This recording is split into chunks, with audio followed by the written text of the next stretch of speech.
I think that we have a quorum, so we're going to begin. Good morning and welcome to Power Shift, casting off racism to create transformative change. I'm Jennifer Jones Austin, CEO of FPWA, your host for this morning's symposium. I thank Spectrum Communications for their support in making this virtual gathering possible. And I thank you all for joining us for what promises to be an enriching and at times spirited conversation. Power shift. In the days and weeks that followed the unjustified killings of Breonna Taylor and George Floyd at the hands of police officers, hundreds of thousands of people of all races took to the streets, the airwaves, and social media, demanding that this nation bring an end to the centuries-old practice of disparate treatment and acts of depraved indifference for the lives of Black persons by law enforcement. After decades, centuries of Black persons being shot and killed, strangulated and suffocated at disproportionately higher rates by police officers, people across the world said, enough, Black lives matter. And with calls for holding police officers accountable when they use excessive force unjustly, came the calls to defund the police, to disinvest or reduce funding for law enforcement, and to reinvest it in social services and community supports. The rationale being that the solution to the challenges that present for persons and communities ravaged by the intersection of poverty, race, and justice involvement is less policing and more services. I get it, and I agree. More services for people struggling and more support for the human services agencies that care for them are direly needed. But as the calls grew louder and government and nonprofits began contemplating what defunding might look like, I couldn't help but think we were naively assuming that by simply reinvesting or further investing in human services, racism would be dealt a devastating blow and people long challenged by racism would thrive. Now, I'm not suggesting that reducing the funding of police systems that target and terrorize Black persons and communities isn't part of the problem. Indeed, it is. Rather, what I'm positing is that just as we confront racism in law enforcement and criminal justice, in politics and voting, education and healthcare, we must confront and move to end its presence and role in human services. The aim of today's symposium is threefold: to name the systemic racism that has long existed in human services and the role it's played in maintaining and deepening racialized poverty and family disintegration, to give voice to the experience of working in environments that promote racialized practices in service delivery and outcomes, and in leadership and management, and to begin charting together the pathway forward. So as we get started this morning, I ask you all to engage with open minds. We're good people. We're good people doing good work. But we too must examine ourselves in the places and spaces in which we work, examine them for racial bias and prejudice, both deliberate and unintentional, that fosters racial inequity. We begin our program with a conversation with four leaders whose work spans the sectors that play the most pivotal roles in human services: government, philanthropy, the judiciary, and nonprofits. Our esteemed panelists include City of New York Deputy Mayor J. Philip Thompson, who has worked and written extensively on community health planning, race and community development, and the politics of Black economic advancement. Anna Oliveira, President and CEO of the New York Women's Foundation, and a nationally recognized leader and advocate for marginalized and oppressed persons and communities. Ronald Richter Esquire, Chief Executive Officer of JCCA, who's led and served from multiple vantage points as legal defender, government leader, judge, and executive director on matters concerning individuals and families in the throes of crises. And FPWA's very own board member, Reverend Dr. Emma Jordan Simpson, Executive Director of Fellowship of Reconciliation USA, whose vast experience working both in and with communities and as an organizational leader and policy influencer spans the different sectors and communities that touch and impact children, individuals, and families in crisis. Beginning with the role of government. Deputy Mayor Thompson, I recently read an article titled Origins of the State and Federal Public Welfare Programs, in which the author writes, some state governments begin to assume more responsibility for helping the worthy poor. The worthy poor. Well, if that doesn't smack of bias, Deputy Mayor Thompson, help us unpack that statement. How has government historically helped see a racist system? Well, thank you, Jennifer. It's really a pleasure to be here. I believe we have to put the challenges that we're facing today and the comment you just read about in historical context. And I just want to spend a couple minutes talking about what happened after the Civil War. After the Civil War, the federal government set up Reconstruction governments in the southern states to rebuild the South on a more equitable basis. But these Reconstruction governments were overthrown violently by former Confederate soldiers who returned to power with support from Northern business owners who were promised lucrative banking, land, and railroad contracts by the former Confederates. That if the former Confederates said, if we regain our rights, and they had been barred from voting and barred from having guns, if we regain our rights, we'll give these Northern businesses all these concessions. And massacres occurred throughout the South, and the Reconstruction governments were thrown out. The post-Reconstruction government restored land to the former plantation owners, but these governments didn't help poor people, Black or white. And a new movement emerged in the 1880s called the populist movement, which began uniting poor white farmers and Blacks in the South to fight for economic justice. And the populists took over the state governments, legislatures of Georgia and North Carolina, and they ran a candidate for president even in 1896. Conservatives went crazy. The response to the populist movement was legalization of racial segregation nationally. That was Plessy versus Ferguson. And that same year, the institution of broad restrictions on voting, including grandfather clauses, literacy tests, and other measures that lasted well into the 1960s. The idea was to literally separate poor whites and Blacks to make it nearly impossible for them to organize for economic and social justice. The consequence of all of this is that Black people couldn't vote in the South for most of the 20th century. And as a practical matter, Black voting didn't get going until the late 60s and early 70s in the South. From the 1870s until the late 1960s, Congress was controlled by deep South Dixiecrats from majority Black districts where Black people couldn't run against them. All of our major social welfare policies, as well as the quote unquote Black ghetto and segregated most Americans live in today, segregated neighborhoods, was shaped during this time. And let's be clear, legalized racial segregation was a form of fascism directed against Black people. Our country was not built democratically. And I'll just give one example.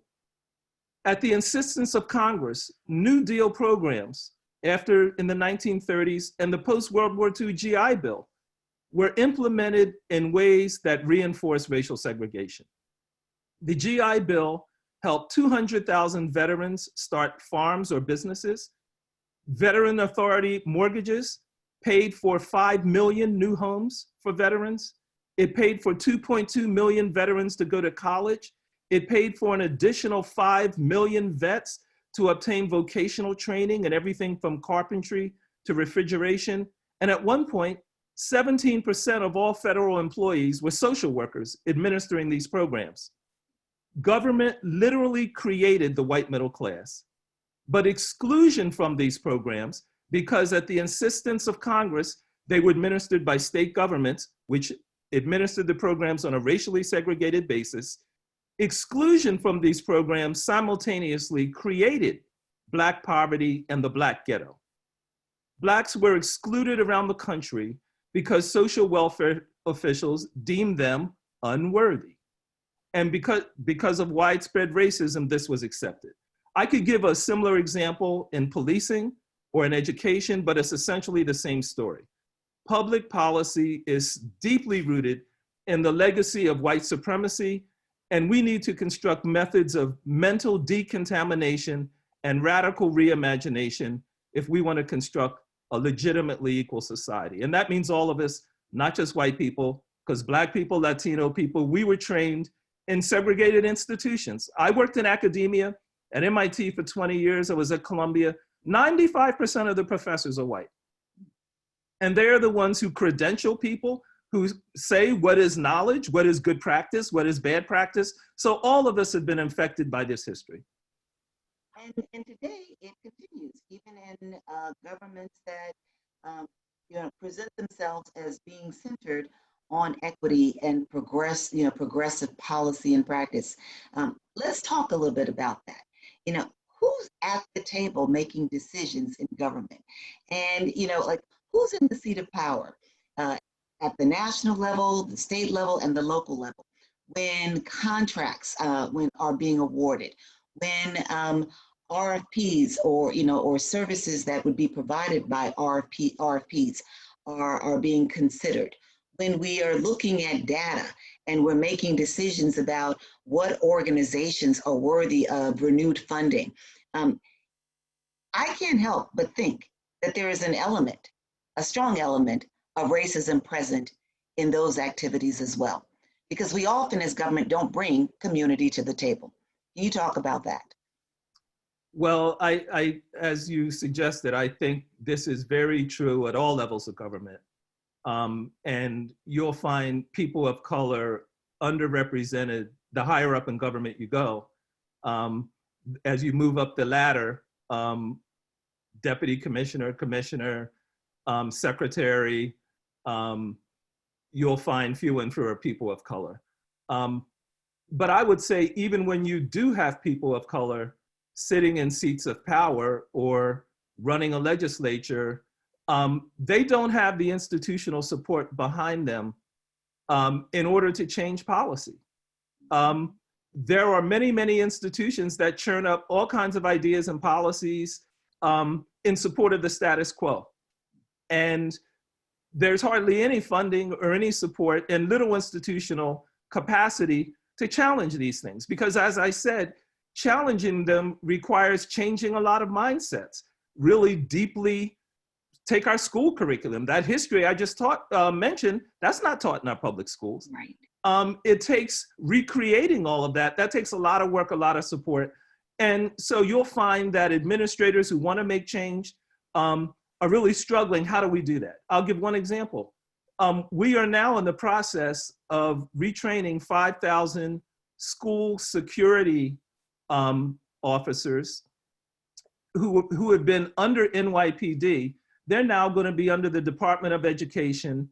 And we want to move from treating young people from a criminal perspective or a law enforcement perspective to more of a restorative and social support kind of perspective for school safety attendants. There are 5,000 of them. Where's the curriculum for that? Where are the institutions that have been working on that? Those things aren't there. So I think our challenge is a deep one. A very deep one, and it requires a lot of courage on the part of people who are within the system to speak up and have their voices be heard and their perspectives shared. We're going to turn to philanthropy, to Ana Oliveira. Ana, just yesterday, I read a recently published article titled Black Funding Denied, Community Foundation Support for Black Communities, which stated that despite irrefutable demographics pointing to need, philanthropic support for Black communities hovers at around 1.8%, just 1.8%. That data point begs the question, is philanthropy complicit in the perpetuation of racialized poverty and human services delivery. Anna? Good morning, and thank you so much for having us, Jennifer. We deeply, deeply appreciate the strategic and timely importance of this conversation. The direct answer is yes. Philanthropy in and of itself is a product of inequality, is a product of enormous wealth accumulation in the hands of few. And it's a product of an understanding that private individuals with a lot of wealth should be able to shape the world in a more direct manner than the rest of us. So I'm going to say that working in the belly of the beast, you know, in that sense of working in a structure that in and of itself reflects very, very deep, and as Deputy Mayor said, you know, historical, multi-centennial historical traditions that express deep, deep entrenched beliefs of racism and of economic exploitation. So what can philanthropy do? You know, philanthropy has to examine. It has to examine its practices. It has to examine its structure of power.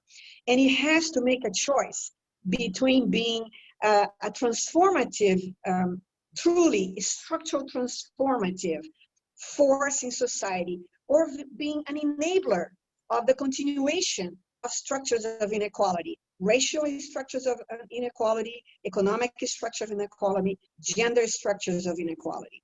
So that number that you mentioned, less than 2%, it's I'm going to say it's a tip of an iceberg, and we need to look at what is below this in the iceberg.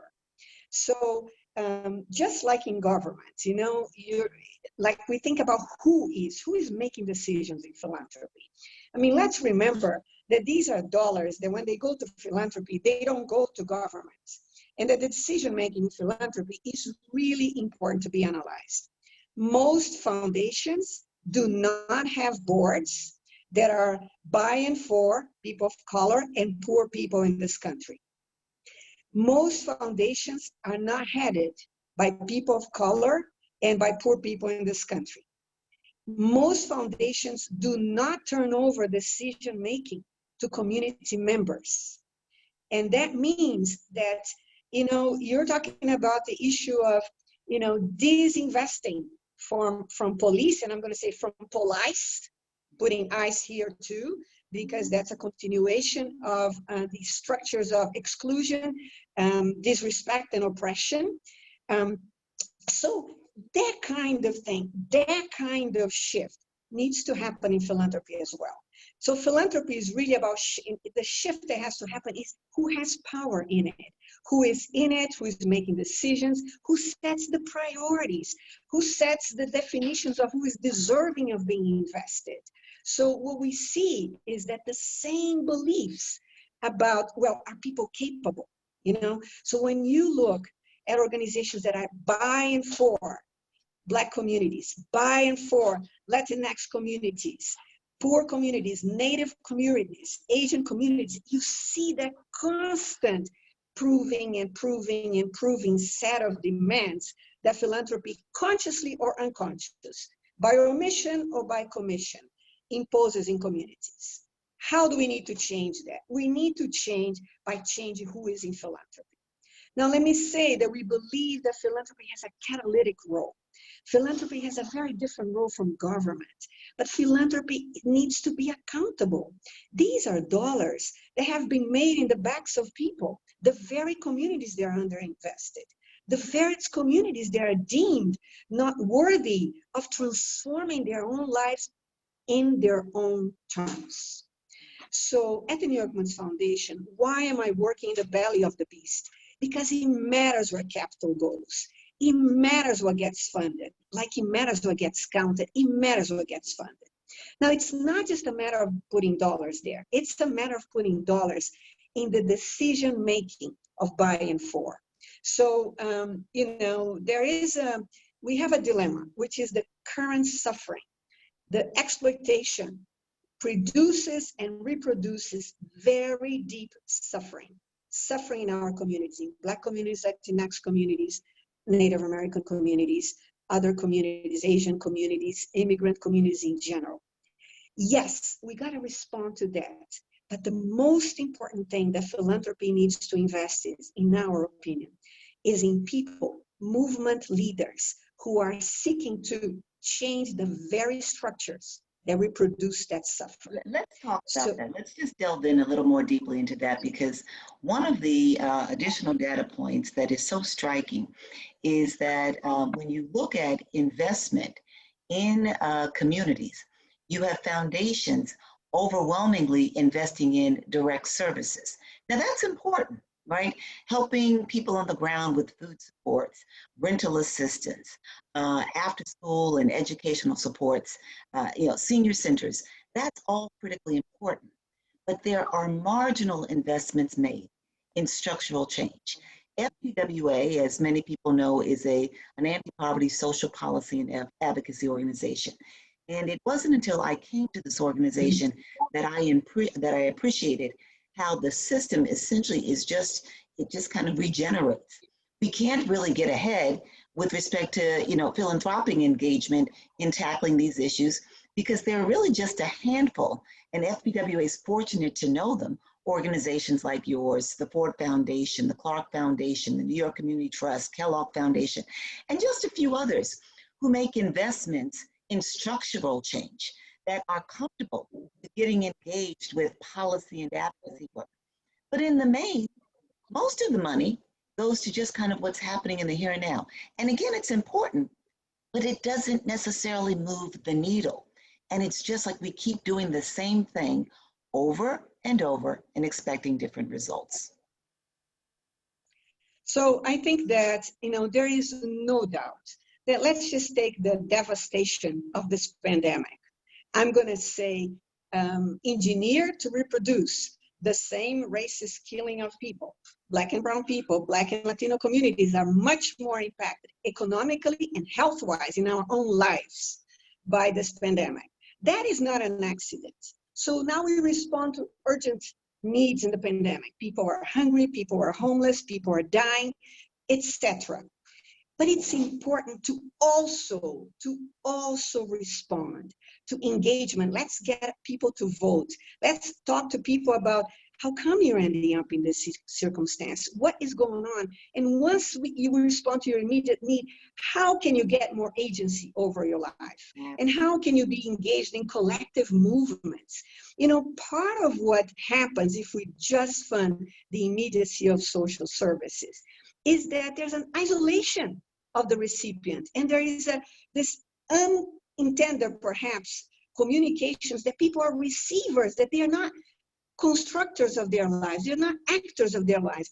That inequality is one of the deepest inequalities. Now, I need to say that, as referred by Deputy Mayor, what are movements? The civil rights movement is a premise that Black people shape their lives and understand that how a life is today is a consequence of a series of systems.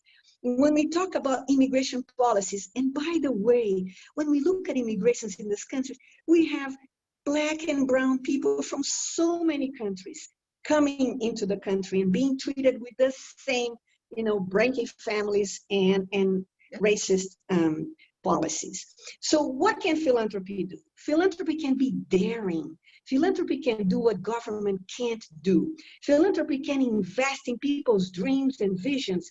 Philanthropy can invest in leaders that are seeing what's possible. One of the things about this last racial uprising is the imagination of justice. Philanthropy needs to fund the imagination of justice.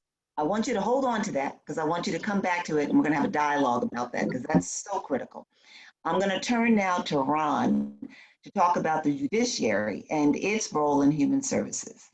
And Ron, when people think and talk about race and poverty and the courts, they typically center on criminal courts, because in America, the three, race, poverty, and justice involvement, are inextricably linked. But family court is arguably as much a player in the lives of Black and brown families in crisis. I want you to help us appreciate the role that family court plays in social services and in race matters and perpetuating a racist system. Sure. So good morning. And Jennifer, Thank you for this convening. I think it couldn't be more timely and important. I have served in the family court for all told a little over 4 years, not currently, but the family court is often referred to as a court of crisis and the poor people's court. And the reason for that is because it is the court that people go to resolve child welfare matters, juvenile delinquency matters, and custody and guardianship matters. And so it is a court that is traditionally overwhelmed and traditionally under-resourced. And I think of it as a court that, because of the way our laws are written, has limited jurisdiction, but is the only court available for certain relief for certain populations. And so many people who are poor and who are Black and brown rely on the court for their safety, for their children's liberty interests, and for their family integrity. And so for the judges of the family court, they are put in a position to make decisions very quickly and without a lot of information. And there's great danger in what I just said, because if you have an overwhelmed family court making critical decisions about whether someone can remain in their home or be excluded, whether a parent can continue to care for their child, and you have those decisions being made very fast with limited information, then you confront a question of evidence versus bias. And a judge is a human being who grew up in circumstances that are unique to them. But as the deputy mayor said, we are in a world where our minds have all been conditioned, or as he said, contaminated. It's a fact of life in America. And so when you put people, individuals, under pressure to make decisions in literally, I became a judge in 2009 for the first time, and I was handed over 1,000 cases. And that means that I'm hearing over 35 cases a day where I'm making decisions about where children are going to reside. And if I'm asked to make those decisions under that kind of pressure, you can't tell me that my own biases aren't going to inform the decisions about where children go. A Black family, a white family, same fact pattern. I grew up in middle-class suburbs. I understand a family from Queens that comes from a middle-class suburb in Queens better than I understand a Black family that lives in housing projects in Jamaica. I'll acknowledge that.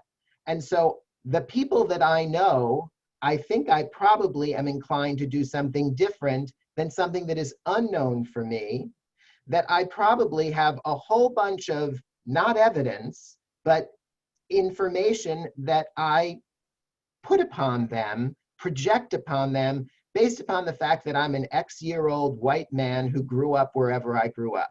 That is perpetuated thousands and thousands of times over in our family courts. And that is systemic racism. It can't help but happen. It isn't because, as you said, people are bad.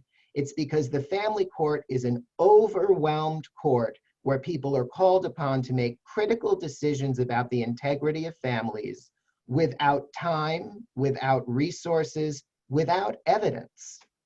And nobody is bad. The structure of how we resource this critical court is the culprit. I would also suggest that the laws that the judges are asked to follow require these decisions to be made very, very fast. And that's because if a child welfare agency removes a child, it requires judicial review very fast. And so, of course, there are solutions to these challenges. Of course, you can better resource the family court. I assure you that if you're in a matrimonial in Supreme Court in New York County, one judge has maybe a handful of cases in which they're making these decisions, whereas a judge in the family court has hundreds of cases in which they're making these decisions. This is just fact. And so I hope that helps answer your question. Right. This is, and you're talking about decisions that are not just affecting people in the moment, in the here and now, but are affecting them, for, in many instances, for the remainder of their lives. The decisions that are going to contribute to the trauma that many families are experiencing. Right. So Jennifer, we often, and you and I have talked about this, we often talk about time in a child's perspective, right? So if you're a 3 or 4 year old and you are in care for a year of your life, well, that's a quarter of your life. And we have learned so much about child development and what it means to go from your 3rd birthday to your 4th birthday, right? I've told you when my child turned 5, I was like, oh, thank God we made it 0 to 5 without any significant trauma, right? So imagine being removed at 2 and then spending a year in foster care because you were in an overwhelmed family court. And that is a year of child development where you're separated from your parent. Imagine in COVID, being in foster care in kindergarten and trying to learn to read while you are in fact living with a foster parent, you're apart from your parent, your schooling, goodness knows, has changed. You have different teachers. Talk about trauma. Just the basic trauma of the removal is compounded by all of this for a little one trying to learn to read, which for many of us who have children understand is a very complicated process. Right, and so now the family court is really a critical part of the human services fabric and is, judges are human. And as we all know, justice is supposed to be blind, but it can't help but be very much, it isn't blind. Okay, so here's the deal. We're gonna have a discussion in just a few minutes to unpack all of these issues more and talk about the power that we have to affect these systems and where we need to push from the inside and from the outside. But before we do that, I want to turn to Reverend Emma Jordan Simpson to help us explore and unpack the role of on-the-ground human service organizations. Reverend Simpson, I'm just going to put it out to you. Are human service organizations and the people working for them part of the problem? Are they sometimes unintentionally and unknowingly contributing to the perpetuation of a racialized system? Thank you, Jennifer, for this conversation and for the opportunity that we all have right now to do something different on the other side of this pandemic. The answer to the question very simply is yes. So fish do not realize that the water that they are swimming in is wet, right? They don't have to, it is their everyday reality that the water that they are swimming in is wet. And racism and structural racism is that is our reality. And we don't need anything else, any more resources to study that, because that is the case. And, one of the things that Ron just really lifted for us was basically how these systems are not designed to deliver what we want. They're not designed to work. They are designed as racist systems.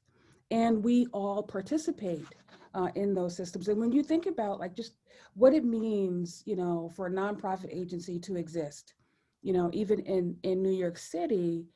So we have given nonprofit organizations the responsibility in many cases of being the ones who will help communities meet their very basic needs, right? Meeting their basic needs. But in order for them to do that, they have to also be competitive, and they have to compete for the resources to meet their needs.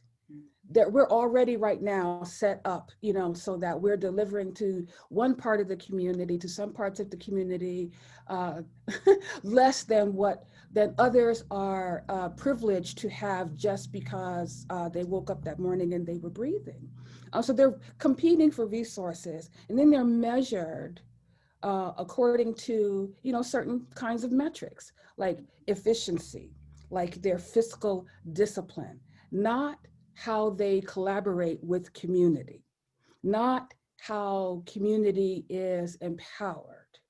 And so we already now have a system that's not delivered to meet what people need. We have systems that are set up to stand in the way, in the middle of delivering basic needs, already weakened and just not up to par. So white supremacy and structural racism, is the assumption that feeds those systems. It's the assumption that that those organizations are valuable. They're valuable only when they can achieve certain indicators based on business, based on capitalism. And capitalism needs a class to oppress in order to deliver what it delivers. But anyway, right? So deliver these, be measured on these indicators like test scores, indicators like cost savings. So meeting people's needs, but costs and cost savings. So not other forms of accountability, like community resiliency and well-being. We borrow indicators from capitalism, and we measure nonprofits along these lines, and our doing that leads those organizations away from mission and toward meeting the needs of those who are funding, right? Let me interject here and say to you that I'll never forget when I entered the nonprofit space and began working in a nonprofit organization with other nonprofit providers, having conversations where I began to wonder if we were working towards as I put it, the alleviation of the burdens of the effects of poverty, or were we really trying to work towards the eradication of poverty? Mm-hmm, mm-hmm. Were we,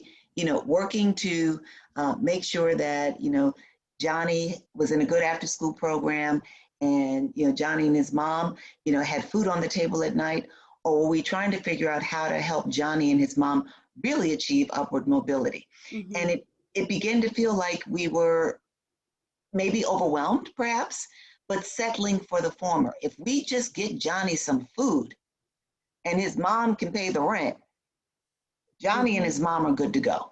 Mm-hmm. And it was like, but did we not come here trying to really make a difference so that Johnny and his mom would not have to, for all of their lives, rely on the system to help them put food on the table and to pay the bills? What happens? See, I remember that question. I remember you asking that question, which is one of the reasons why I was so excited to join the board of FPWA. Much of this is set up not for change, not to work itself out of existence. It's set up to be helpful. And it is set up to alleviate or to meet the needs, again, of the funders, of those who are funding, of those who are providing resources, and not the needs of people. Some of my more radical, brothers and sisters would call this the nonprofit industrial complex. Others would call this, the Black suffering industrial complex, that we actually have a whole industry of organizations that employs thousands of people, built on things not changing, and so if things change, then we have You know, we have other kinds of economic problems. And we can think about just here in New York City, the success that we had in reducing the number of children in foster care. So we've got this system of foster care agencies that, you know, had huge rolls of children enrolled. And then when we reduced the numbers of children in foster care, and now those agencies have structural problems of how they are now going to, you know, continue to exist. And, you know, in my own experience, you know, having stepped into one for emergency leadership, you know, I'm sitting around the table with Black leaders who are looking at that decreasing role, that decreasing number of children available to them, and now looking at getting involved in a whole other area like unaccompanied children, of partner of you know, contracting with the federal government to you know, to provide care for unaccompanied children. That is about the existence of the organization, not about meeting the needs of the community. And when we are, you know, it's like juvenile justice, the juvenile justice system. It's about, you know, children in detention. And who is in those systems are Black and brown children.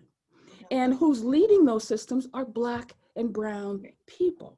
I remember when the foster care system was being reduced and more efforts were put towards preventive services to keep families intact and keep children at home. I was working in child welfare, and the organizations were showing up, the larger organizations, and saying, give me more kids, give me more kids, give me more kids. Not this is a good thing, but give me more kids. I need more kids to balance the budget. I also remember in recent years when FPWA was moving to lead an effort to raise the wages of nonprofit workers who were making less than meaningful wages. Workers making 25% of workers making less than $12 an hour, 40% making less than $12 an hour, 25% making less than $9 an hour. The great majority of them Black and brown women who were eligible for the same benefits they were signing people up for. I remember our fellow human service organizations, good people saying, no, I don't want a mandated, a government funded living wage, minimum wage. Give me that money and I can tell you what I need to do with it. And I was like, how is this happening? Somehow we become part of the problem, even though we don't intend it. So here's what I want to do. I want to open up the conversation. What can we do about this? You know, we have power. It's not limitless, but we do have some power from our respective vantage points. And I'm appreciating that that we should embrace a war of position, right? Having infiltrated these systems, what can we do to influence and bring about the changes that are needed to end racism in the delivery and in the operations of human services and in the systems that influence them? So we have, you know, we're not operating from a position of a war of maneuver where we've determined to be on the outside and chipping away. Maybe we should, I don't know, but right now we are sitting within these systems. What more can we and should we be doing? And I'm speaking as leaders, and then to people, you know, in community, people who are on staff. What should we be doing? How about it? So can I start? I just want to start with just specifically Black leaders, and you know, this is a larger question about like others who are leading in this system, but specifically Black leaders. We have to show up decolonized, right? We have to show up aware of our own internal racism, and we have to build a system of support so that we could be willing, we could act on our willingness to engage in the healings of our own wounds as we are leading in these systems. Because if we don't do that, then we will exacerbate the problem.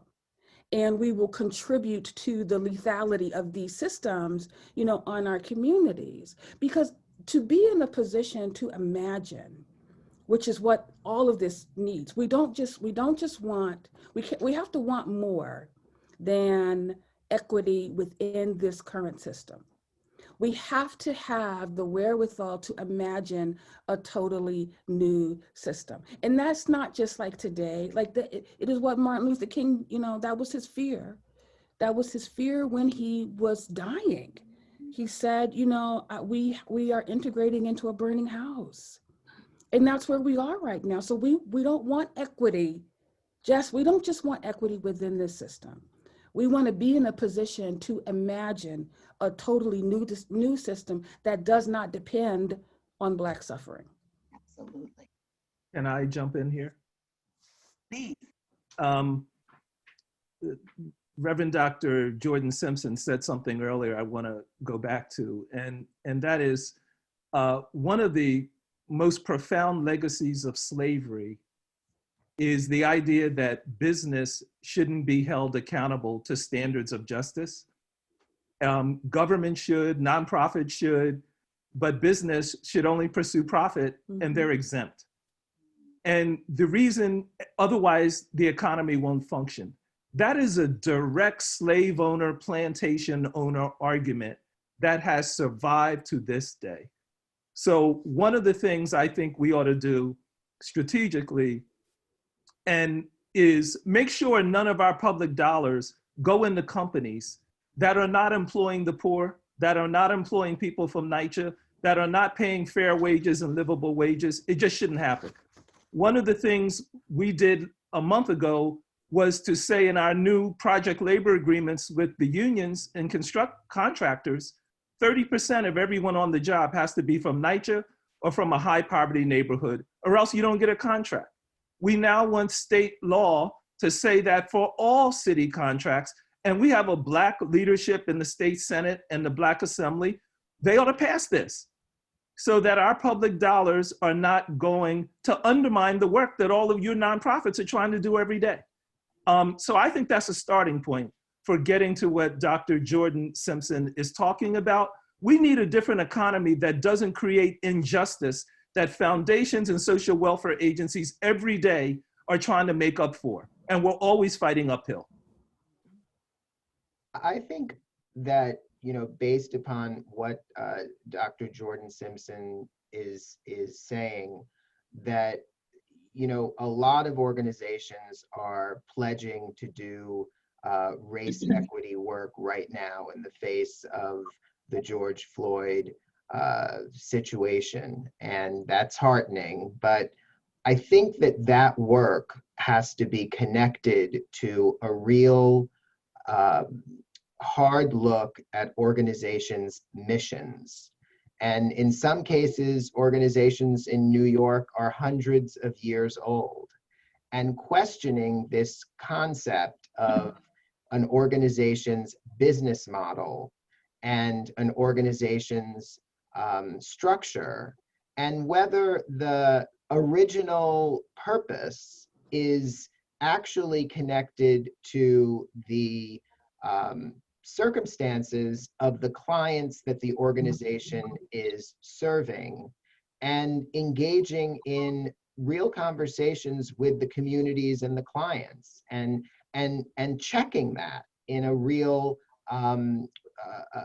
strong, transparent way, because I do think that over time we make assumptions, and again, I don't think it's because we're bad. I think it's because we are deep into various crises. I mean, I think COVID is a perfect example. I think the recession in 2008 is another. I think 9/11 is another. There are these Sandy is another. There are these examples where you retrench yourself, not because you're bad, but because people are depending on you.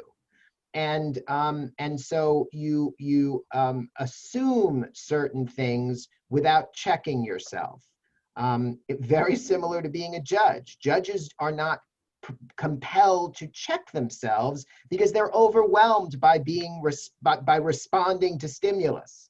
And so I think that is a critical piece of moving forward in a different way, is asking yourselves about your mission in the context of what we're talking about right here, and challenging ourselves to look at that in the context of our business model and asking hard questions. And I think we're going to hear about that in the next panel, which I think is important. When I first joined FPWA nearly 8 years ago, I did what many leaders will do. I went on a listening tour and talked to people in the space about the organization and talked about the issues presenting the challenges. I embarked upon a strategic planning process, and one of the first things that we did was we looked at the mission. And I'll never forget telling my board, the mission, FPWA's mission statement read, promote the social and economic well-being of human service agencies and the people they serve. And I said to my board, we're gonna flip this. It has to read differently. And they were like, well, you're just changing, you're just reordering the words. What does that really do? I said, we're gonna flip this. FPWA promotes the social and economic well-being of New Yorkers, vulnerable New Yorkers, and the agencies that serve them. Just flipping it recentered us, made us more client and community centric and feel focused, and said, okay, we have to make sure that as we advance public policy or seek to, it's got to be with the interests of people who are challenged, children, individuals, and families, and make sure that in so doing, we're also uplifting the agencies that serve them. But if I begin with the frame of mind that it's about the agencies, then I am going to be centered just on, does the nonprofit have the requisite money to pay its bills, and not, okay, but does that money really have an impact in a material way on the community and the people they serve? Really appreciate that. Anna? We can't hear you. Let's see. Hold on one second. She looks like she's saying something really significant. We can't hear you. To appreciate the level of structural conversation, like the root causes that we're having.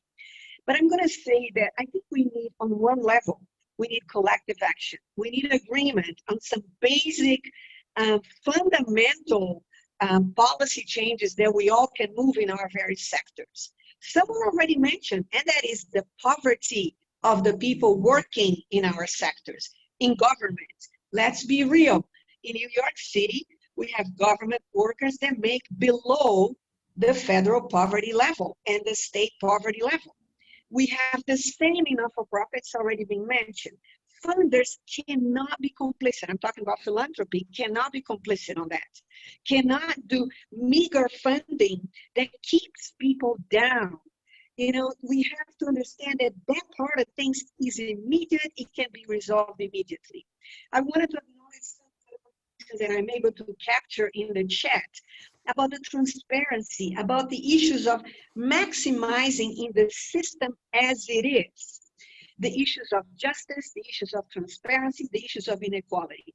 And I want to acknowledge that it's not sufficient, as it has been said before, to just make the system that we're in better.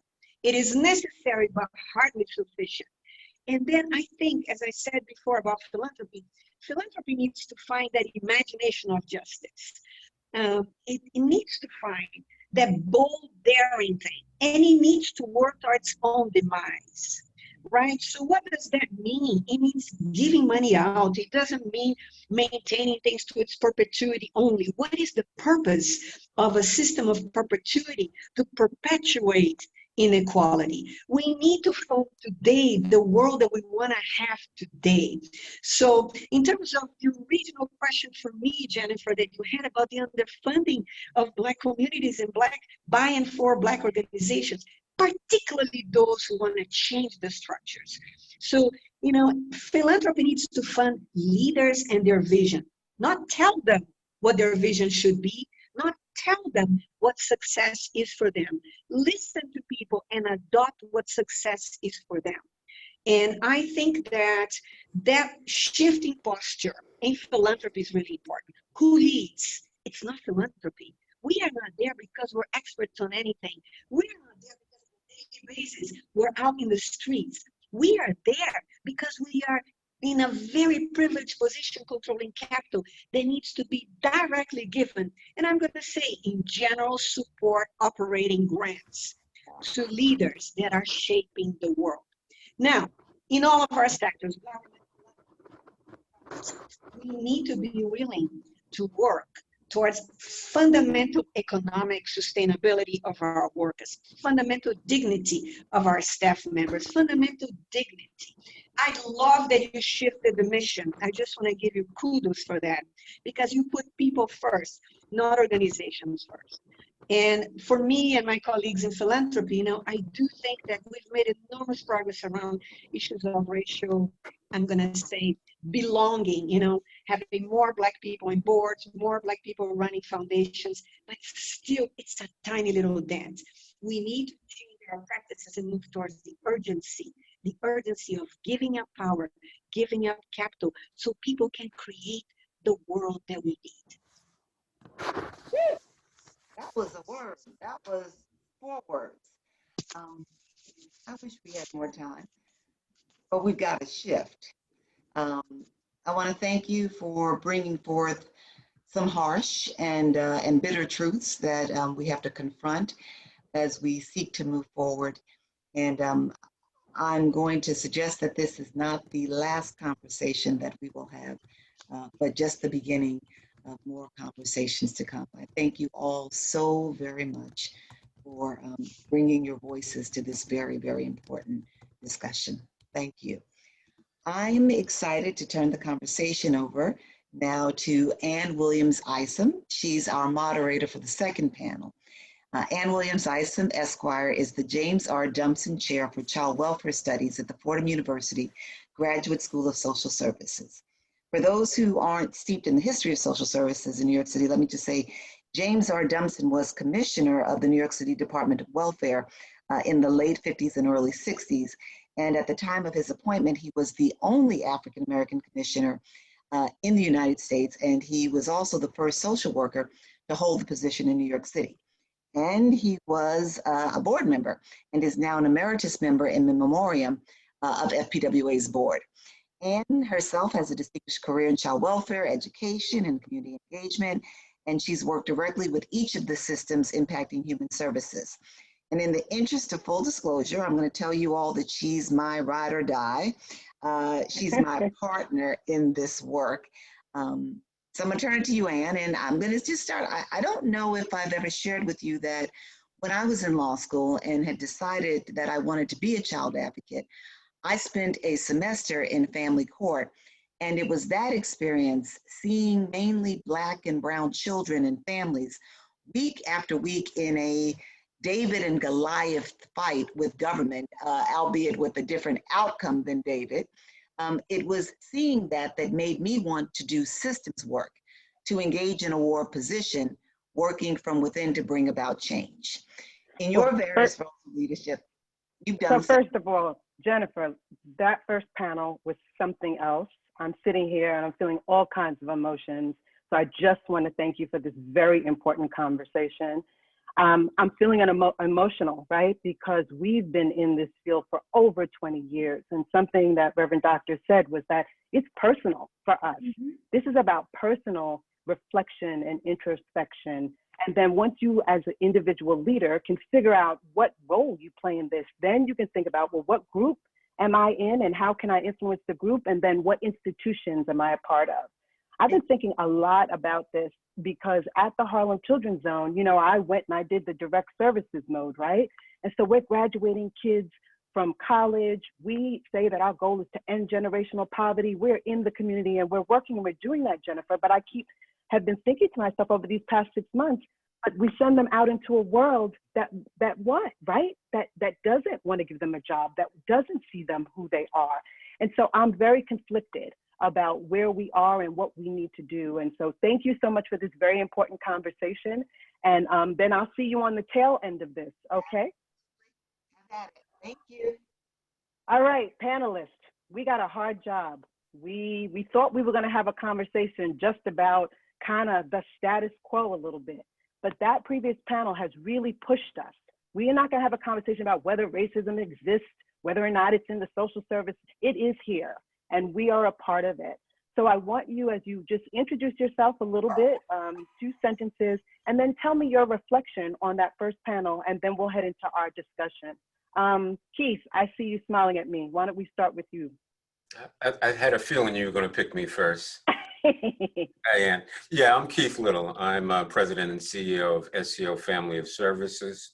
I've been at the organization about 3 years. And in those 3 years, we've started an anti-racism initiative at the organization. Reflections on the first session, heavy. Yes, please. I guess that's the one word, heavy, needed. And it continues to challenge me and keep me focused on the task at hand.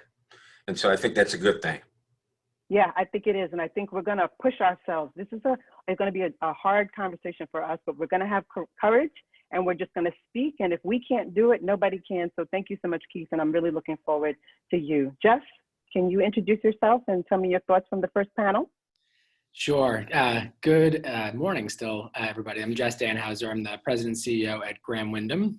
The panel earlier was not surprising to me. I think it was right on target. I think these are things we know, to your point, Anne, and I think it's how are we actually going to address them.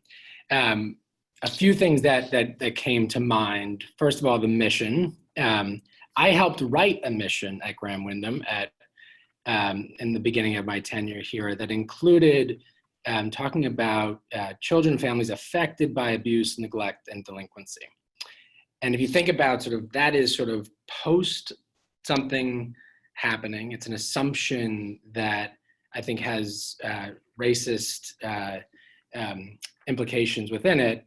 And several years ago, we erased that line. So it's really about building and making sure we're building the foundation for a successful life, that our kids at Graham have what every young person needs to have to thrive. I think about being a foster care provider. We just closed down our residential campus.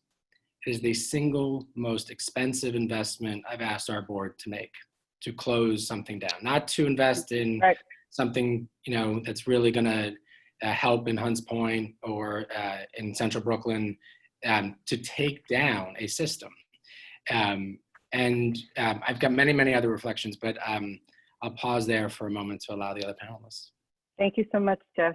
We got the doctors over here. I've got a bunch of doctors. Dr. Jocelyn, let's start with you. Well, I want to say firstly, amen and hallelujah. That was a wonderful, wonderful panel. Amen. And I want to say, Dr. Emma Jordan Simpson, I am coming to this work decolonized, and now I'm coming to this conversation decolonized. So I am the president and CEO of Getting Out and Staying Out, GOSO. We serve young men between the ages of 16 and 24 who have been impacted by the criminal justice system. We also have a community-based component that is SAVE, that works with the community around interrupting gun violence in East Harlem. My reflections are that we need to continue to have these honest conversations. Particularly, I want to thank Ron for that really candid piece you talked about in regards to the family court system. And, just the understanding that implicit bias is real. It is a human condition. It is not a white man condition. It's not a privileged person condition. It's a human condition. But not all of us have the power and the privilege to be able to use our implicit bias in that way. So it is so important, as the mayor said, for us to think about how do we create policies, how do we create laws in order to protect those that are marginalized. So I'm gonna continue. There's so much more that I want to reflect. Yes, I know, we're gonna have a good conversation. She said, come to the conversation decolonized and healed. That's something that we forget about. So we need to talk about how do we heal ourselves so that we're open to do this, because this is gonna take a radical love. We haven't said the word love in a while, right? Radical love, radical hope, and the ability to really break down this system and move to something that looks more like justice. Dr. Danielle, with those fancy glasses, you look fantastic. Tell us a little bit about what you're thinking about. I know your career has been so dedicated to these issues for so long. Introduce yourselves and tell us your reflection on that first panel, please. Well, first of all, the first panel was amazing. Lots of questions. I was taking notes like a lot of the folks in the chat, so thank you for that. In my current professional life, I'm the CEO of Oliver Scholars, an educational organization that identifies high potential Black and Brown students in particular for admission into the nation's most rigorous independent schools and colleges and universities. One of the reasons that that work is so important is that Black and Brown students are nearly 50% less likely to be identified for gifted education, and that is largely due to teacher bias. And even when those students have test scores identical to white and Asian students, they are still 17% less likely to be identified for gifted education. And so I feel like our mission speaks to the structural and systemic barriers that we face. But I'm also really, enthusiastically working to support women as a member of the Commission for Gender Equity, and served alongside Ana Oliveira as co-chair of the Young Women's Initiative under the City Council. So thank you for having me here today. Thank you so much for being here. Felipe, my Casey fellow brother, can you introduce yourselves and give us your reflections on the first panel? Hi, everyone. Hi, Anne. It's a pleasure to be here. I'm Felipe Franco. I'm actually a senior fellow at the N.E. Casey Foundation. I've been there for the last 7 months, so I'm actually beginning to learn how to navigate philanthropy. And for the last 20 years, I spent my time particularly in government, New York State and New York City. And it has been so powerful hearing people like Jess and Ron and others talk about how we shouldn't just tinker around the edges and just talk about equity, but really do structural changes. It's powerful what Jess just opened up when he talked about changing his practice in one of the oldest, largest child welfare agencies. I was part of the work that actually led to the closing of 21 facilities in New York State. And for many years, I mean, not that long ago, 15 years ago, we thought that actually young people had to be incarcerated in institutions. The reality is that they don't. Ron and many others made the change happen with Close to Home. And the reality is that there's actually possibly less than 200 kids in those institutions. And there's no reason why they should be in an institution at all. I opened up this morning talking to the folks in Virginia, Hampton County, who actually as a county have actually made a commitment and actually have no kids in any kind of group care at all in the child welfare system. So it could happen. And we did it in New York City with the juvenile justice system. We could do it with child welfare. There's no reason that we should think that young people and kids need our services, when in reality, we just need to support their families and communities. So Felipe, you make me really bring me to my first question, which is, I think the deputy mayor really laid out quite clearly that this system has been based on a lie. And the lie is that there's something wrong with Black and brown children. And so my question is, can we really build a system on top of that? Can this system work if it is really based on a lie? Jen talked a lot about the services and sort of the Band-Aids, the food, the direct services. And my question is, can we both work on, yes, they need all of their services, we got to keep children safe, but can we also work on dismantling it and having a whole new system? Dr. Emma said that she doesn't think so. She thinks that we have to reimagine something totally different. So my first question to the panelists who are in systems, running big organizations, can you really run an organization that's anti-racist if it's based on the lie that there's something wrong with Black and brown people, families, children? Whoever wants to answer. I'm not sure. It's something that I grapple with all the time. I think that absolutely we can dismantle certain practices, we can share power, we can listen, we run roundtables at Graham. One thing I'm very clear on, in part because of you, Anne, and many others in my life who've been very direct with me.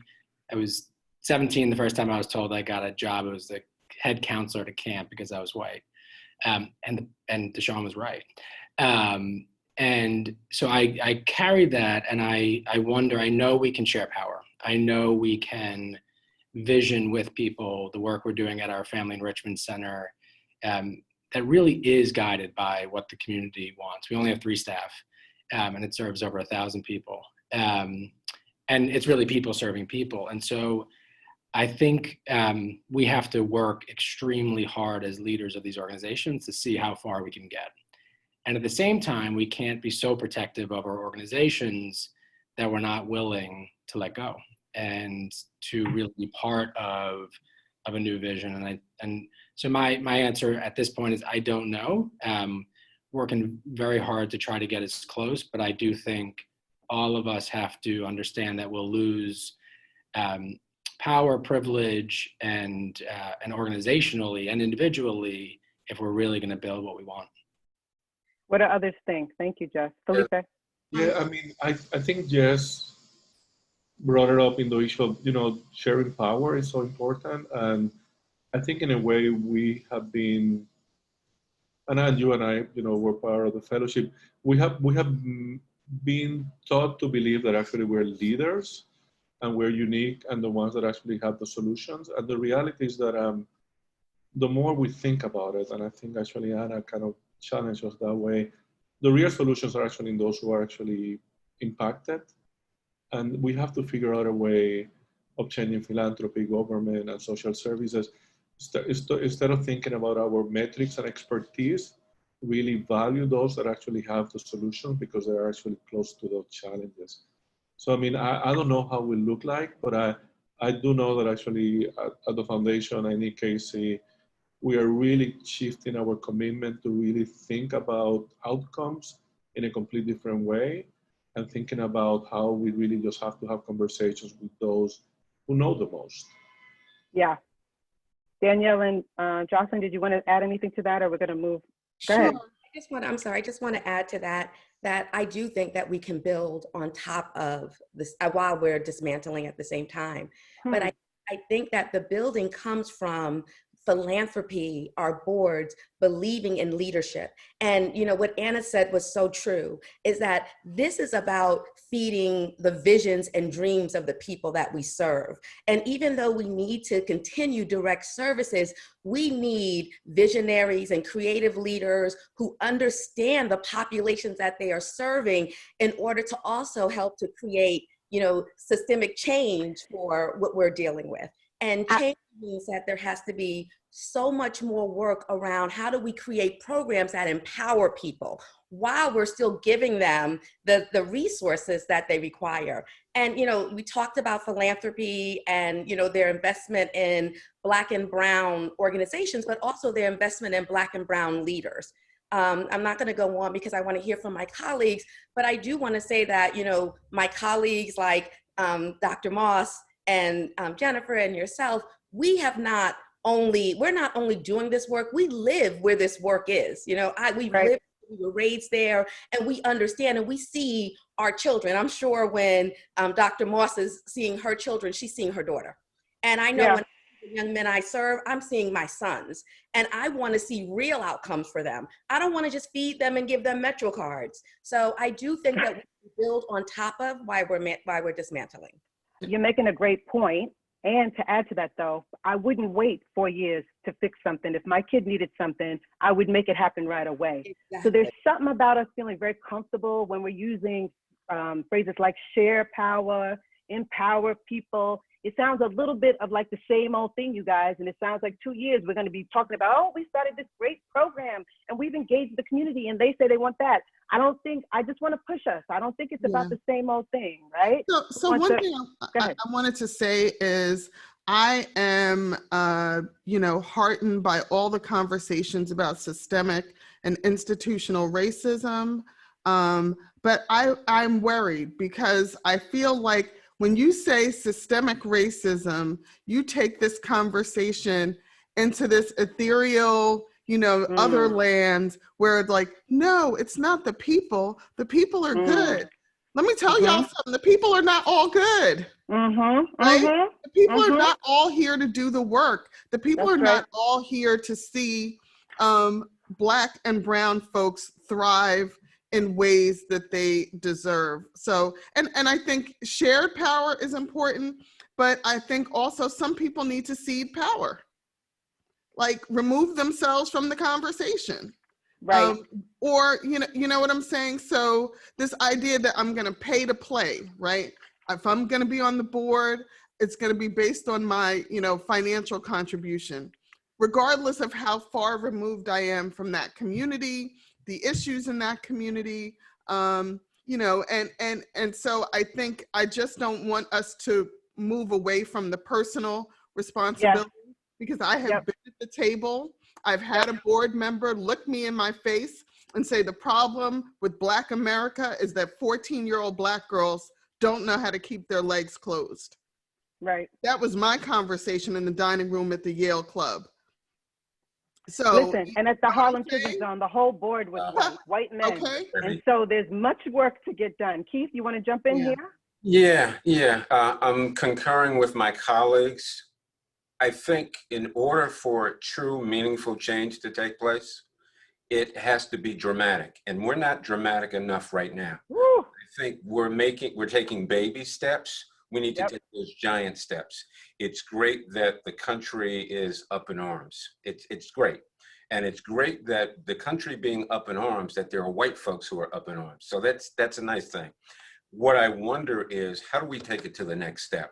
Because we're protesting, we're talking a lot, we're having these types of panels.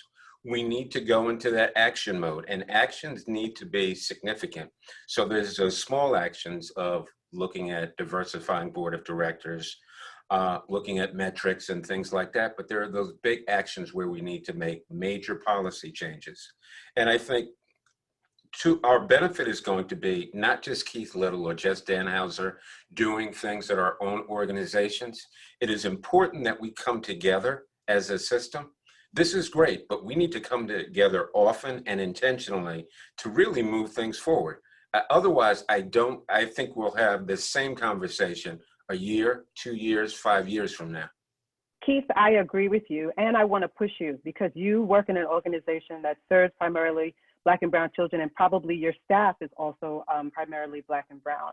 What are you doing at this moment, to help them through this time and to really work towards justice within your own organization and help people make sense of this time? What would you do if you could do something tomorrow to change a policy within your own organization towards your staff that you think, Sure.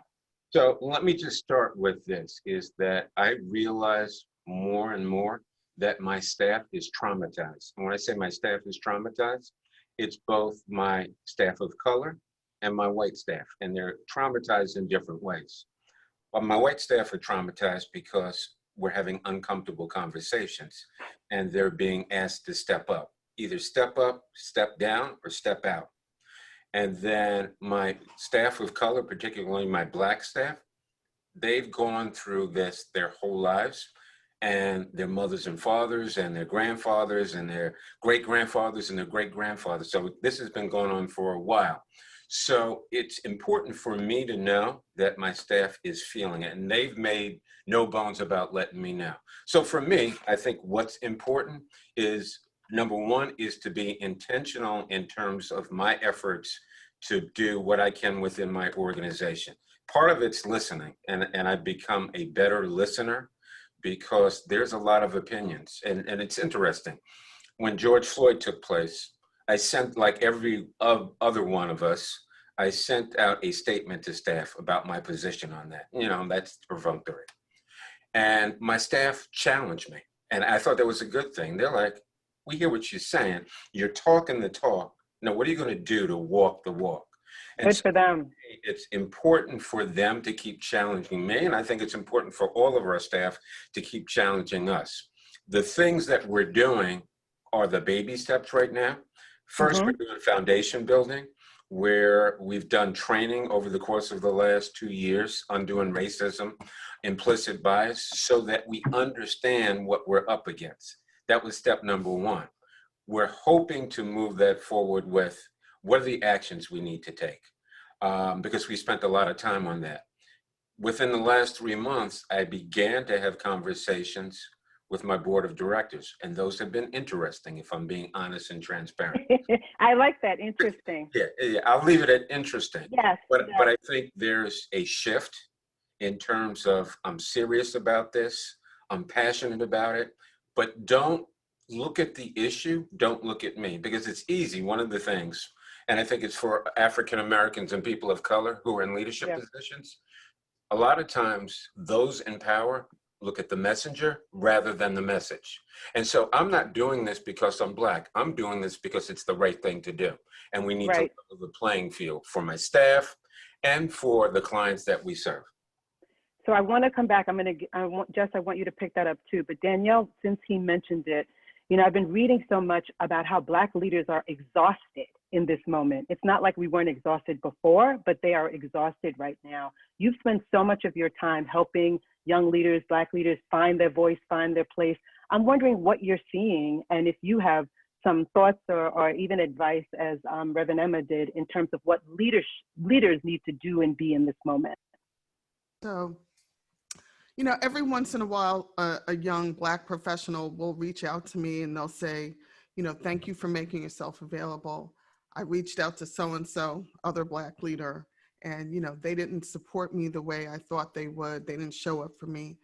Let me tell you something. We are living a dual reality as Black leaders in this sector. We are fighting to do the work, and then we are fighting to do the work. And what I mean is, you know, my voice, my power does not show up the same way in a board meeting, in a funding meeting, in an advocacy conversation, simply because I'm a Black woman. 80% of this sector are people of color. 80% of that 80% are women of color. And yet when I ran the YWCA of the City of New York, I had workers with 20 years tenure in that organization who still qualified for public assistance. Why are people poor? Because we made a decision to make them poor. We are 10 decisions away, I believe, from turning the needle. So that's why I don't get that excited. I mean, you can see I'm pumped up, right? But I don't get that excited because a year from now, all the people who had conversations and, you know, as someone said, I don't want to talk about it anymore. I want to rumble with racism. I want to get on the mat with racism and kick racism in the ass. I want to see 30% of your foundation board look like me. I want to see an increased percentage of your giving going to leaders who look like me. For all the white leaders I've heard say, you know, this is a pipeline issue. We need another certificate program to help develop Black and brown leaders. No, you don't. I talk to them, I work with them, I hire them, I promote them. The leadership is ready, they're waiting to shoot their shot. And I've also been in the room when people have done search processes, wasted people's time when they knew going into those conversations who they were going to hire, and that those Black and brown folks had not a shot in hell of getting those jobs. And that's not a system out there in the ether. That was people who did that. And so, you know, we can make a decision. Everything we have right now was invented.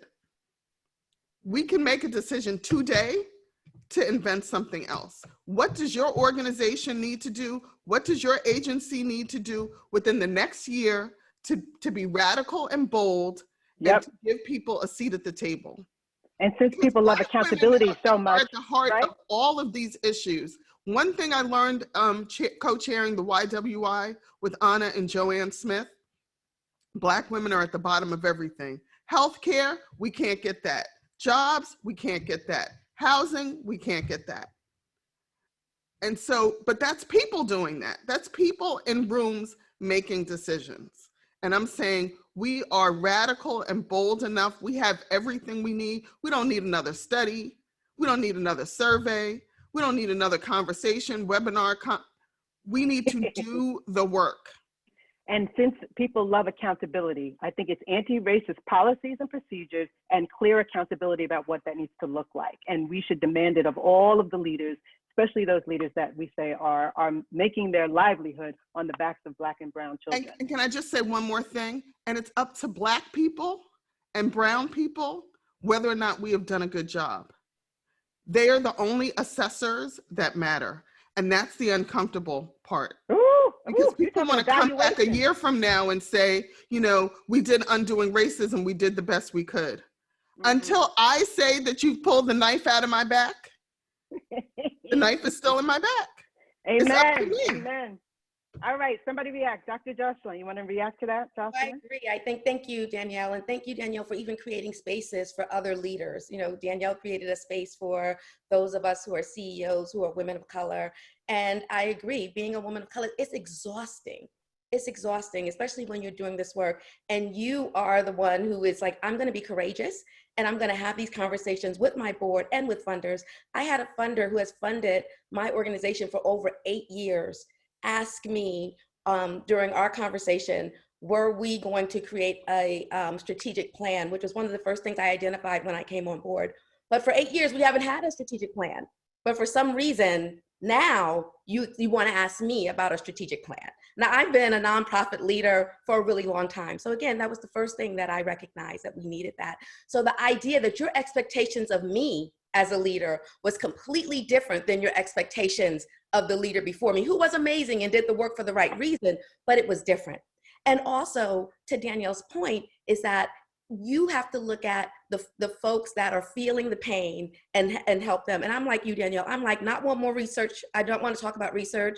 I don't want to go to one more implicit bias training. I don't believe in that. I don't go to those things anymore. I don't want one more conversation around being Black in America. We know what we have to do. Now it's time to do it. And you're right. It starts with the foundations looking at their boards, our organizations, us as leaders, and I know I'm doing it. I'm sure everyone else on this call is doing this, fighting for more people of color to be on our boards. I've seen boards change that I've been on the board to talk about all this work, all of our nonprofit work can be looked at through a racial justice lens.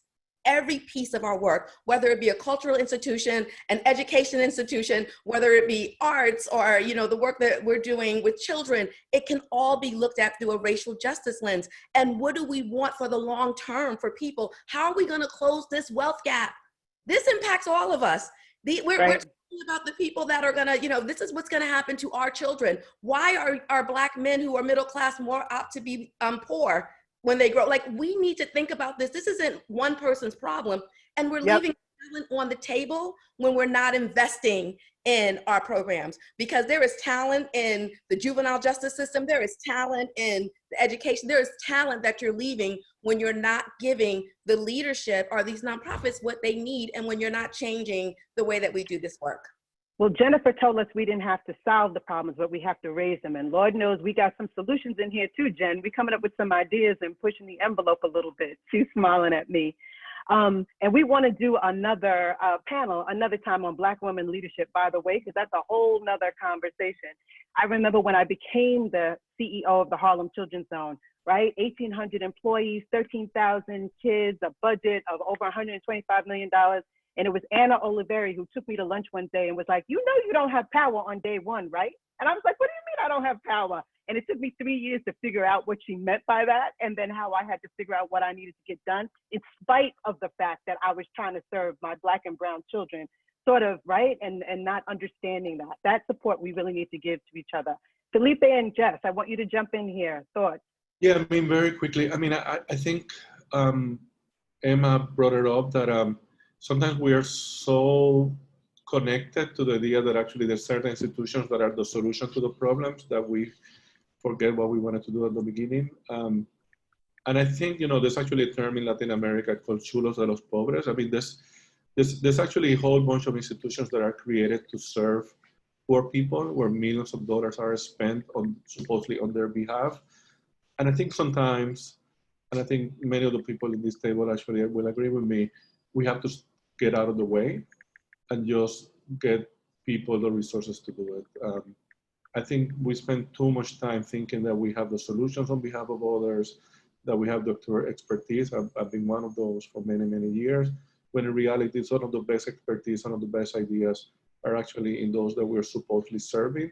And we just need to get out of the way and give them the resources. I mean, if you were to look at any of the kids that you serve so well, in Harlem, there's millions of dollars that are spent, you know, in surveillance from the police and child welfare and so many other systems that could have actually been given to those families. And we need to think radically about getting out of the way. Yes, thank you, Felipe. I'm still on Dr. Moss's seating power, and I think I think it's really important. And I think you know, we've done a lot of work around leadership at Graham, and that has made us a far more inclusive environment and leadership team. And now the question is around seating power. The question is, it's not done until that work is fully complete. And you know, one of the things I've recognized, I've noticed, is that there is such privilege in what doors you can get into. When I talk to my Black chief operating officer and my Black chief financial officer, and they wonder if I wasn't around, what doors would close. That to me means I have to be extremely intentional and focused on making sure there are ways to keep them open. They're both extremely powerful leaders. They'll kick them open if they have to, but to know you have to convert that, and that's the shared power part. But I'm sitting with Dr. Moss's challenge that this is also about getting out of the way and ceding power. Okay, whew, I'm taking a breath. There's a lot that we put on the table. We wanted to talk about the opportunities to engage community.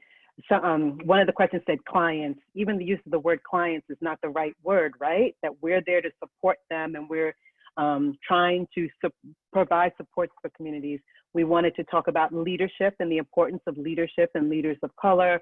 We wanted to talk about boards of directors and what that looks like. But I've been recently reading a lot about James Baldwin, and I read Jimmy Glaude's book, New Beginning. There's just a beautiful piece about it where they talk about what James Baldwin wanted to do as an artist was to bear witness to what was happening at the time. And that was the first radical act. And I feel like what we are doing here today is bearing witness. The other part of that, though, is in this aftertime, he calls it, is are we in this aftertime where now we really have to imagine, I think the deputy mayor said radical reimagination, which I love that. So what would this radical reimagination look like, you all? I think we've set the tone that what the problem is and what the challenges are. Danielle gave us some ideas, but as we leave this session and this next 20 minutes, 15 minutes that we have, let's talk about some concrete things that we think that we could do differently in this reimagined world. And let's just be crazy and just say, if things were different, what that could look like. Who would like to start? I'll start. So I think my first kind of foray into radically reimagining the work is youth development. So I ran another youth development organization, and we said, you know, this is an after-school program for teens. Teens are fickle. They don't show up regularly, you know, but I had this thing I would say to my staff: if it's hot, they will come, right? So if young people, if folks in the community are not engaging with your organization and your program, it's always you. That was really hard for my staff, even people of color on my staff, because it was like, oh, well, so-and-so has an after-school job. You know, so-and-so has to pick up younger siblings. I said, if you build it with them, they will come. So we started saying, we want the kids to hire the staff. Ooh. We want the kids to evaluate the staff. Those evaluations are not just for show. Those evaluations will become part of the HR packet on which your salary, promotions, and those kinds of things are made. We decided that we would offer the programs that the kids said that they were interested in. And when I tell you we built a world-class organization, leveraging young people's input, paying them for their expertise, right? So it's interesting. Someone can come to your organization, sit on the board, and give you $10,000 when your budget is $10 million and have all the power, right? I'm just saying, right? And have all the power, but you will have a young Black or brown person come to a meeting or a table and give you like a blueprint for everything your organization needs to do over the next 3 years and say, thank you, do you want some pizza and soda? Right. So how do we value those contributions? The other thing I love that. is Go ahead, Danielle. that communities of color are not waiting for us, right? So this idea that if we only gave them the resources, like people don't have time for that. And I'll give you an example. I was talking to a young lady, a family friend's daughter. She was about 11 at the time. And she was asking me about my work. And she said, oh, well, I just have a play grandma. And I said, oh, play grandma, what's a play grandma? She said, play grandma is a lady who lives 3 houses over. We come to her house after school. She provides us with a snack. We spend an hour doing homework. And then we get to play in her backyard. Once you're in, you don't get to leave until your parents get home from work. And I said, Play Grandma is an after school program. Okay, so that means that communities of color are not waiting for us to fly in because they know we don't deliver as a sector. Right. They're not waiting for us to fly in to help them reimagine their lives. Like people got stuff they got to do right now and they are handling their business. And we don't see that, right? We want to professionalize everything. One of the most annoying things I've seen on Facebook right now is like, there's suddenly everybody's offering a DEI certificate. I was like, you know what? I'm not doing no more certificates. I'm not, you know what I'm saying? Like, we want to professionalize everything so that we can take the conversation and control the conversation. And Danielle, can we just, that reminds me, and we didn't talk about the power between the people that we serve and the people that work there. I want to say in my very Black organization at the Harlem Children's Zone, I used to be shocked at how we wanted to punish parents. That parent came in there, Miss Ann, and she was screaming and she was cursing, so she's banned from the building. I was like, okay, well, she's banned from the building, but how long? Lifetime ban for cursing at a teacher who didn't respond to her? We were focused on compliance. We wanted the kids, they got to be right. They got to be walking in a certain way. He did such and such. I said, well, if he was white, that would be called curiosity, but y'all want him to be compliant.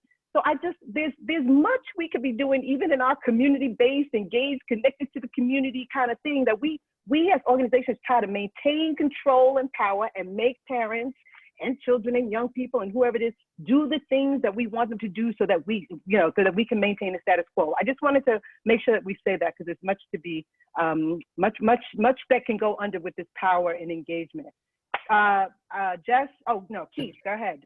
We're in the new world, imagining a new world. So a couple of thoughts, and I'm listening to Danielle, and I realize I miss Danielle. I haven't seen Danielle much in the last couple of years. But she's on a roll. And Amen. So a couple of things that hit me. I was thinking about what Anna was saying in the first part, and talking about how foundations need to hold not-for-profits more accountable. And it's on the issue of sharing power. And if you share power, you have to diversify. And I think, and I agree with that, Anna. I think it should be more. I think it should be government. I think it should be foundations. And not only, and this is the thing that I realized, is so I've been at SCO about 3 years now. Came in the door, my whole board was white. Worked with my board chair to diversify. So I've got 3 African Americans on the board right now, which sounds good. The problem is that being on the board and being in a position of authority and power is very, very different. So just to say you have 3 faces is not enough. I think there has to be mandates where you not only have to have a percentage of representation, but they have to be in executive positions on your board of directors or within your organization, in your leadership structure. So that's the first piece. I think the other piece that I'm going to come up with something novel, and you guys are going to laugh at me, but I think Go ahead, go for it. We're talking, and we're black and brown and white. White people got to be a part of the solution. They have to be a part of the solution. They created this, so they got to help fix it. This is not just a black and brown thing to fix. White people have got to be there. They've got to own, excuse my language, they got to own their shit, and they've got to move us in a different direction. So I think that's real important. So as we do this work, let's not exclude them. Let's make sure, let's hold them accountable. Amen, amen. Okay, Felipe. Yeah, no, I want to build on again, Danielle, and how powerful she has been. Young people are part of the solution, and we minimize the power, innovation, and power that they have at that age. And I think for too long we have actually thought that they needed our guidance and help, and I think sometimes we need their guidance and help. And this is a moment in history that actually some of the most outstanding things that are happening are actually being led by young people, and they should be moving forward the people that we talk to before we think about any solutions. And I've been particularly amazed on alumni of child welfare and other movements that actually are pushing us the way that we need to. Yeah, and in some ways, in spite of ourselves, right? They're resilient and they're. That I think is really important. We pay for expertise really high. We should pay for the expertise as high as we pay any consultant. And thank you for bringing that up. Amen. Jeff. I want to build on Felipe's. I think what's going on with Teens Take Charge, with Fair Futures Youth Advisory Board, it's extraordinary and needs to be lifted up and needs to be compensated. I think radical change, Kim Watson, my dear friend, would remind me that everything new has already been on the table. And I remember when John Mattingly put a vision for child welfare, there were 3 R's, and one of them was realignment. And everyone acted like they didn't, what is he talking about? The community's gonna get the money and the community's gonna decide where it distributes. And, but what about government? What about, and John was talking about fundamental change, that we have to link our success to community success. I shouldn't be able to claim success if Hunts Point continues to show up as the #1 risk-rated neighborhood and the CCCs. We have to link not to government, not to foundations. Success, accountability has to be at the community level, has to be at the individual level, and shifting our organizations to our business models are tied to where government thinks we're successful, where foundations think we're successful, and where our boards think we're successful. It does not matter to our survival what communities think. And that is fundamentally problematic. And so shifting that, putting that, not just with a survey, they have to have money. I wonder about, going back to elected officials in neighborhoods. Should there be someone in communities who gets the first call about whether a mandated report goes to the state central registry, or they can send somebody to the house that's a neighbor before it's even a case or a service?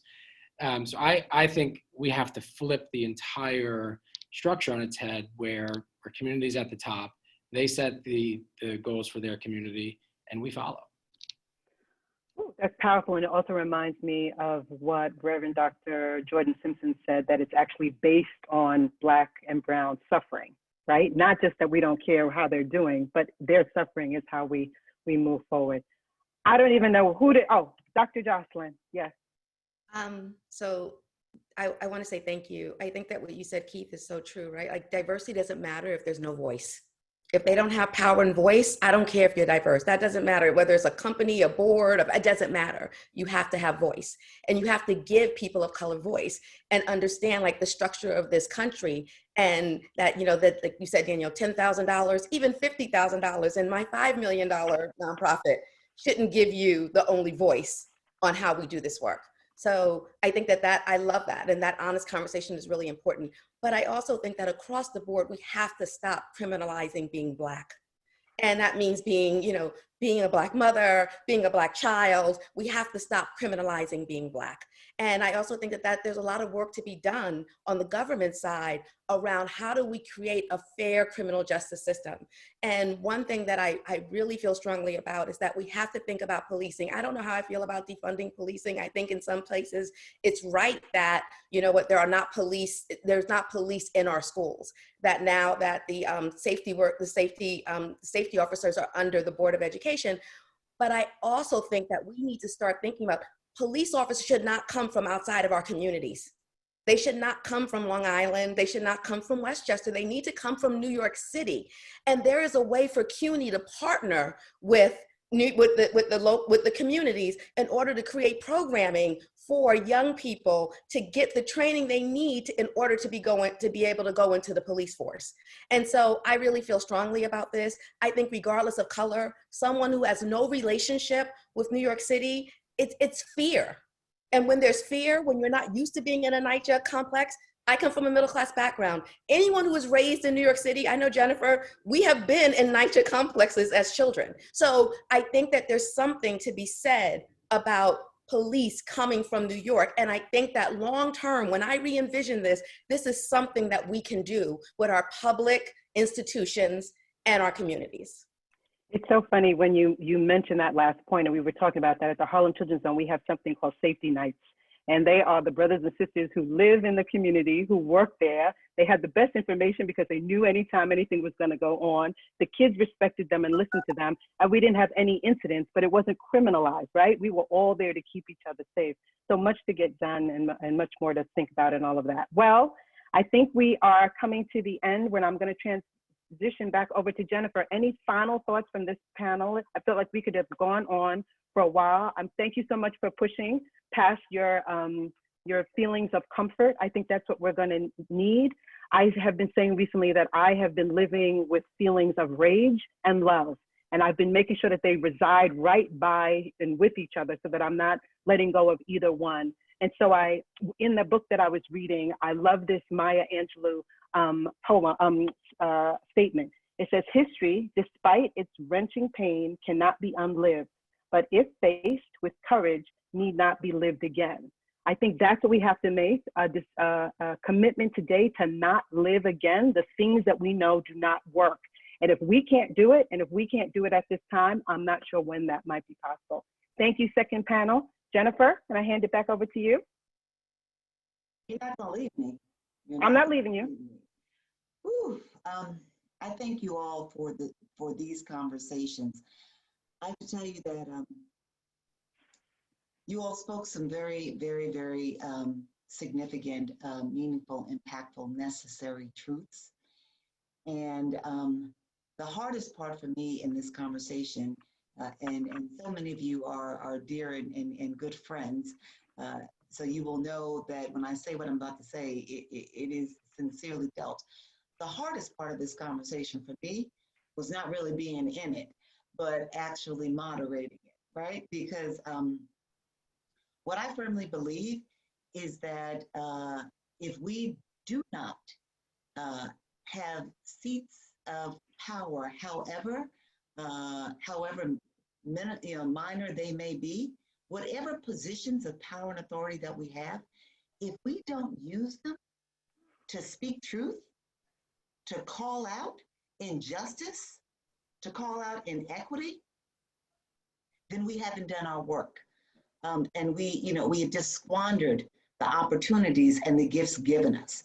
It is not enough to say, I'm CEO of FPWA and pat myself on the back if we get a grant for this, or we bring in another member agency.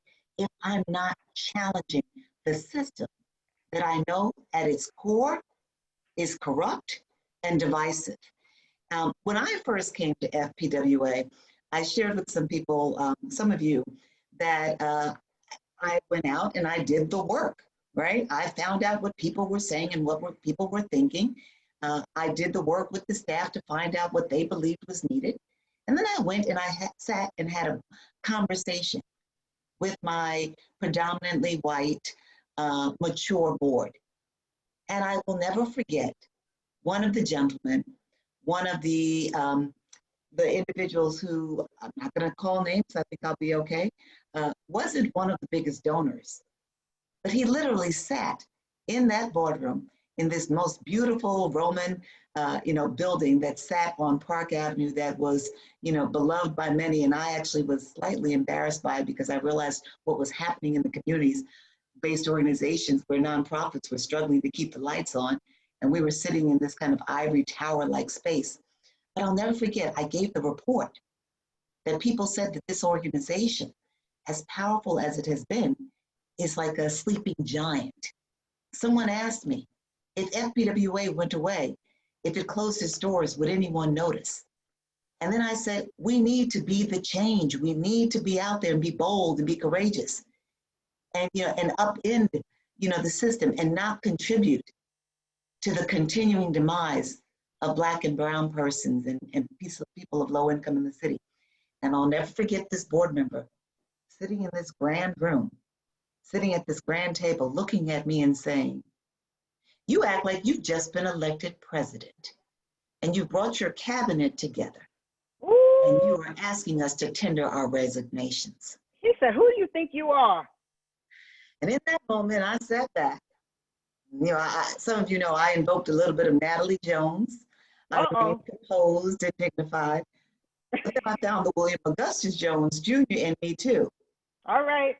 And I let him know that I am in this moment, I am in this place, and I am in this space because I've been purposed at this time to be in this moment, this place, and this space. That my father taught me that my job in life, my purpose in life is to find a field and leave it better than I found it. That board member, you're giving me goosebumps. You're giving me goosebumps, Jen. That board member didn't stay with us much longer, but that was okay. That was okay. He understood where I was, I understood where he was, and we parted ways. And I pray that he continues on his path in the way that, serves him best. And we're going to continue at FPWA on our path in the way that serves us best. So thank you for allowing me to get a little bit in here. I want to thank you all. I want to express my sincere appreciation to all of you for joining us today. To all of our panelists, Phil, Anna, Ron, Emma, Jocelyn, Felipe, Jess, Danielle, and Keith, and our moderator, Ann, thank you for being gracious with your time and wisdom, lending your voice to initiate and to agitate. We know the work didn't begin and end with this conversation, but I think that you leave all of us who joined this conversation hopeful, knowing that you're fighting the good fight, or as John Lewis would say, getting in good trouble. To all of you who tuned in today, we hope that you too turn and look inward at yourself and the spaces you occupy, and that you think about how you can use your vantage point, whatever it is, however big or small you think it is. Help us to deracialize these systems and create the change we need. Take the field that you've got, find it, leave it better than you found it. So let me tell you a little bit about what's next, where we're going from here, where FPWA is going. So we're going to do the work looking at our organization, looking at our operations, looking at our practices, looking at how we engage with each other. With Reverend Dr. Emma Jordan Simpson leading our governance committee, we're looking at our board and how we can make it better in these moments. This isn't the only conversation that we're having. We're also going to, again, turn outward to the public and engage the public, continue these conversations. Partnering with Citizens Committee for Children and the United Neighborhood Houses, we're launching REAL, Racial Equity Advancement Labs, a series of Thursday morning public town halls in October, centered on addressing and dismantling race-based poverty-perpetuating policies and advancing anti-racist upward mobility policies and practices in income and wealth, education, housing, health and mental health care, and criminal justice, especially as our city recovers and rebuilds from COVID-19, and as we look forward to 2021, to the next election of a New York City mayor. We hope you'll join us on Thursday mornings in October for these real talks. Our first session is going to be Thursday, October 1st at 8:30 a.m. And we're going to be focused in that conversation on dismantling the economic exclusion of Black and Brown New Yorkers from achieving real opportunity. We'll be sure to send you an invitation, and we encourage you to sign up, be a part of the change. Again, I want to thank all of you for being part of this. I want to thank Spectrum for their sponsorship. And last but not least, I have to thank the entire FPWA team. In this moment, in this conversation, led by Alex Isakis, our COO, who made this symposium and all the good that FPWA does possible. Have a great day.